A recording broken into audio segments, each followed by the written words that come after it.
We're talking about the one and only Gary Halbert and why copywriting today desperately needs a new one. Just imagine for a second getting an email that started like that. It would be weird, right? It breaks every single rule we know. But this one line from a physical letter sent decades ago is an absolute masterclass in grabbing attention. It's impossible to ignore. It forces you to stop and ask, wait, why? And really, that's the core question, isn't it?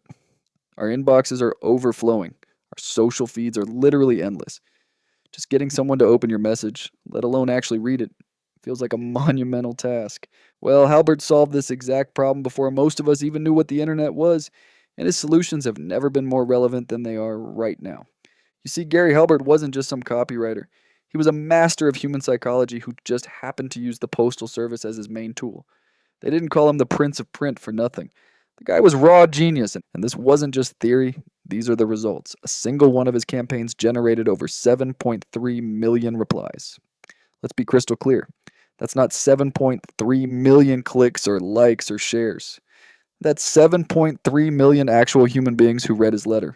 Were so compelled that they put a check, or get this cash, into an envelope and physically mailed it back. The scale of that is staggering. So how on earth did he do it? It all started with one simple idea. Halbert knew his first battle wasn't selling the product, it was just getting the dang mail opened. He pictured every single person sorting their mail into two piles. The B pile was for bills, catalogs, junk, but the A pile? That was for personal letters from friends and family. Halbert's one and only goal was to land in that A pile. His secret weapon? The pattern interrupted. Our brains are hardwired to notice things that are out of the ordinary. An envelope that feels lumpy or has a strange object taped to it, one that just feels different, shatters the pattern of normal junk mail. You can't toss it away. You have to know what's inside. So let's go back to that penny. It seems so simple, but what's happening psychologically is brilliant. First, it's a pattern interrupt. An envelope isn't supposed to have a coin on it. Second, it triggers deep primal curiosity. Why a penny? What does it mean? Third, it feels human. Like a real person did this. And finally, it creates a tiny sense of reciprocity. He gave you something, even if it's 1 cent.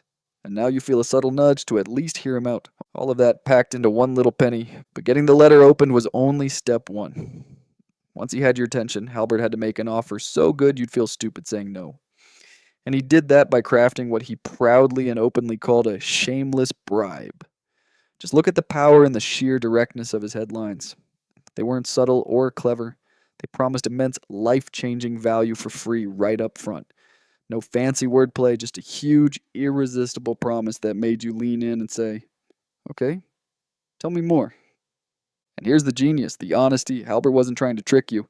He told you he was bribing you and framed it as proof of his own confidence.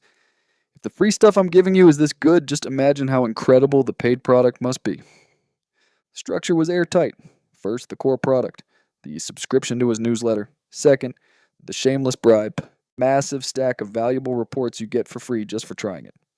Third, the risk reversal. If you canceled, you'd get all your money back and still keep the free reports. He systematically removed every reason you could possibly have to say no. It was a true zero-risk proposition. But even that wasn't enough for Halbert. He knew people don't buy with logic, they buy with emotion. So he tapped into the three most powerful drivers of human action: romance, fear, and greed. When he sold old silver dollars, he didn't just sell a piece of metal.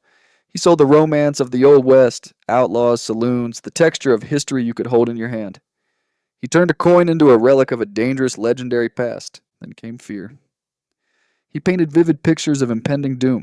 The stock market was about to crash. You were about to get hurt unless you had the information he was offering. His newsletter wasn't a nice bonus, it was a survival tool. And finally, pure, unapologetic greed. He didn't hint at vague potential gains. He promised massive, specific returns. He tapped directly into the universal human desire to get rich, making the rewards feel enormous and fully within reach. So why does a guy who mailed lumpy envelopes in the 80s matter today? Because the principles he mastered, deep intuitive understanding of human nature, are timeless. And frankly, in our rush to automate and optimize every pixel of online communication, we've forgotten a lot of them. Halbert relied on things that felt human, personal stories, raw emotional language, physical objects that created a genuine connection. Today, our toolkit is dominated by analytics, optimization, and keywords.